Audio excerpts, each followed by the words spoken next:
Hello everyone, मैं अरुण कुमार और आप सभी का स्वागत है एके एजुकेशनल चैनल पर। जैसा कि हम सभी जानते हैं कि विद्यालयी वातावरण एवं शिक्षण अधिगम प्रक्रिया को और अधिक प्रासंगिक और व्यावहारिक रूप देने की दृष्टि से 3 मॉड्यूल्स आधारशिला, ध्यान आकर्षण एवं शिक्षण संग्रह विकसित किए गए हैं। आज हम इन्हीं मॉड्यूल्स में से आधारशिला के बारे में मुख्य बिंदुओं पर चर्चा करेंगे। आधारशिला अर्थात फाउंडेशन लर्निंग में प्रारंभिक स्तर पर भाषा एवं गणित की गहरी एवं बुनियादी समझ विकसित करने संबंधी जानकारियाँ एवं गतिविधियाँ दी गई हैं। इसके कुल 6 भाग हैं। आइए जानते हैं प्रत्येक भाग के कुछ मुख्य बिंदुओं को। सबसे पहले भाग 1 में फाउंडेशन लर्निंग की अवधारणा एवं आवश्यकता तथा आधारशिला मॉड्यूल का उपयोग कैसे करें आदि के बारे में जानकारी दी गई है। हम सभी इस बात से सहमत होंगे कि हमारे विद्यालयों में शुरुआती कक्षाओं में बच्चों को जितना एक निश्चित समय अवधि में सीख लेना चाहिए वह नहीं सीख पाते, अर्थात बच्चों की नींव कमज़ोर होती है।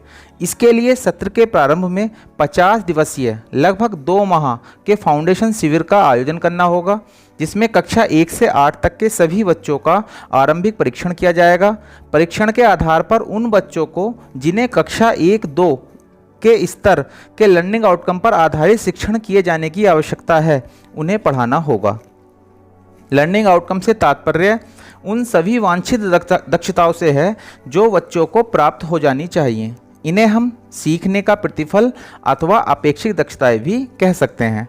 लर्निंग आउटकम को भी 2 भागों में बांटा जा सकता है, केंद्रक लर्निंग आउटकम और नेस्टेड लर्निंग आउटकम।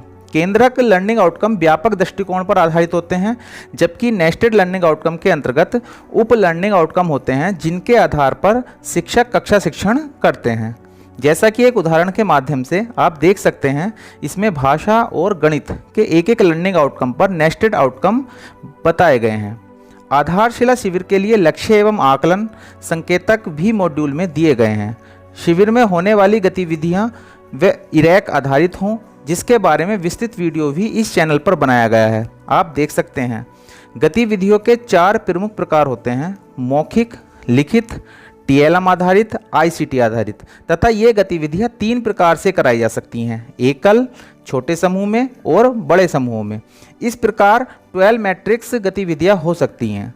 शिक्षण कार्य के लिए शिक्षण योजना बनानी होगी जो लर्निंग आउटकम पर आधारित हो।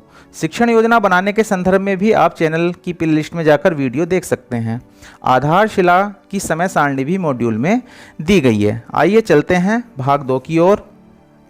इस भाग में आरंभिक स्तर पर भाषा के विकास के बारे में जानकारी दी गई है। भाषा 2 लोगों के बीच माध्यम का काम करती है। भाषा का संबंध विचारों व भाव से होता है। भाषा में पहले अनुभूति, फिर चिंतन और विचार तथा बाद में अभिव्यक्ति होती है। इसी को ध्यान में रखते हुए भाषा सीखने सिखाने का भी एक क्रम होता है, जिसे LSRW अर्थात listening, speaking, reading and writing से जानते हैं। इसे हम सुबोपली भी कह सकते हैं, मतलब सुनना, बोलना, पढ़ना और लिखना। हमें भाषा में इन्हीं दक्षताओं का विकास बच्चों में करना है। इसके अतिरिक्त भाषा के चिंतनात्मक पहलू के विकास पर भी ध्यान देना है, जैसे संरचना, व्याकरण, कल्पना एवं सृजनात्मकता। इन सभी दक्षताओं का विवरण मॉड्यूल के इस भाग में विस्तृत रूप से दिया गया है। भाग 3, इस भाग में आरंभिक स्तर पर गणितीय क्षमता के विकास के बारे में जानकारी दी गई है। व्यवहारिक जीवन में गणित का प्रयोग अन्य विषयों की तुलना में सीधे व बहुत ज़्यादा होता है। इससे बच्चे के भीतर अनेक प्रकार के कौशलों का विकास होता है, जैसे तर्क, चिंतन, संश्लेषण, विश्लेषण आदि। परंतु यह तभी संभव है जब गणित की अवधारणात्मक समझ बच्चों में उत्पन्न हो। गणित रटने का नहीं बल्कि समझने का विषय है। गणित में सही उत्तर से ज़्यादा सही प्रक्रिया मायने रखती है। गणित सीखने का भी एक क्रम होता है, जिसे ELPS के नाम से जानते हैं, जहां E experience with solids, L language, P picture, S symbol हैं। इसकी विस्तृत वीडियो भी आपको इस चैनल पर मिल जाएगी, इसे भी आप अवश्य देख लें।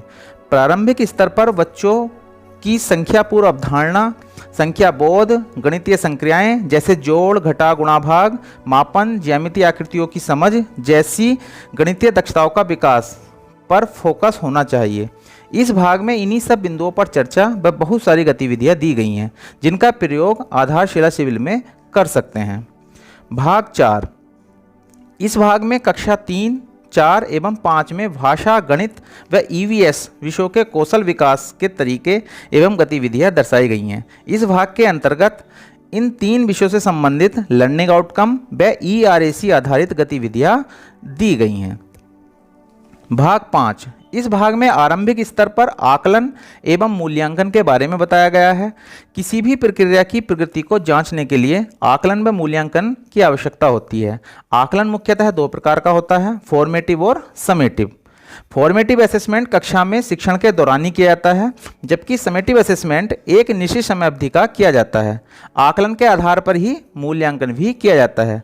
इस प्रकार आकलन एक क्वालिटेटिव प्रोसेस है, जबकि मूल्यांकन एक क्वांटिटेटिव प्रोसेस है। इस भाग में बच्चों का व्यक्तिगत आकलन रिकॉर्ड प्रपत्र व संपूर्ण कक्षा का आकलन प्रपत्र भी दिए गए हैं, जो भाषा और गणित से संबंधित है।